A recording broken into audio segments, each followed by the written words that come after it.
Hello coin collectors out there, welcome back to the Big D Coins channel. Here in this video we're going to talk about some 1982 pennies, we're going to talk about some more 1982 pennies, and we'll talk about some 1983 pennies. Now, can you spot any difference between this coin right here and this coin right here?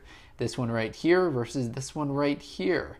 Now, they have the same exact design to them, but they have a different metal content, and that is what makes the 1982 and 1983 years so interesting. I've also got some 2018 pennies over here. Let's actually talk about these ones first. So my coin collecting tip of the day regards the brand new pennies. So as you saw in a recent video that I made about the 2017 pennies, I had kind of determined that it was time to give most of those back to the bank. Now, I had held onto them like a lot of people because we didn't really know the rarity of that specific year's coins, and the same applies for 2018. If you come across any 2018 pennies, I'd recommend that you hold on to them. Probably till about June of 2019, and then we'll know the exact mintages of the prior year's pennies. We could have a situation like 2009 where unknowingly the mint didn't produce a lot of nickels and dimes, but no one knew it at the time in 2009.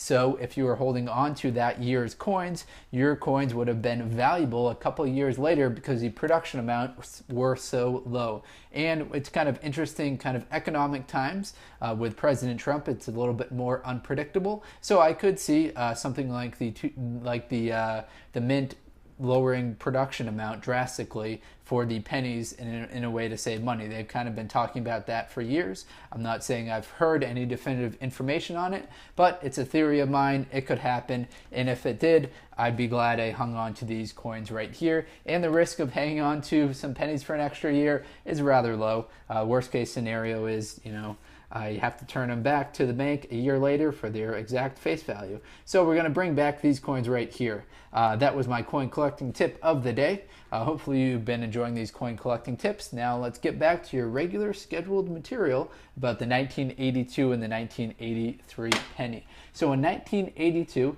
there were 10 billion pennies made at the Philadelphia Mint and 6 billion pennies made at the Denver Mint. Now what's interesting about them is that they split between copper, mostly copper pennies. So the ones on the left are mostly copper. These are 95% copper, 5% zinc. They've got a weight of 3.11 grams and have a melt value of about 1.9 cents based on the metal content in the coin, because copper is worth a lot more than zinc.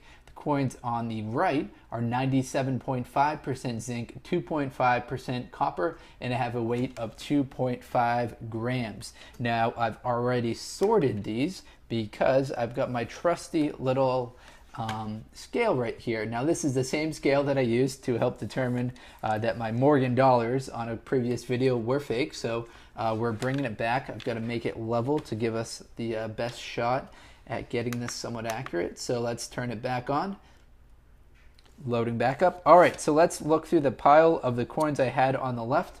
This is a penny right here, 1982, 3.11 grams. So this one right here is going to be made out of copper. So the coins will probably not be exactly 3.11 grams, but 3.03 is close enough within the margin of error considering the scale that I'm using right here. So we're going to weigh this one as well, 3.11 or close to it. So that's another copper penny. This one right here, 1982.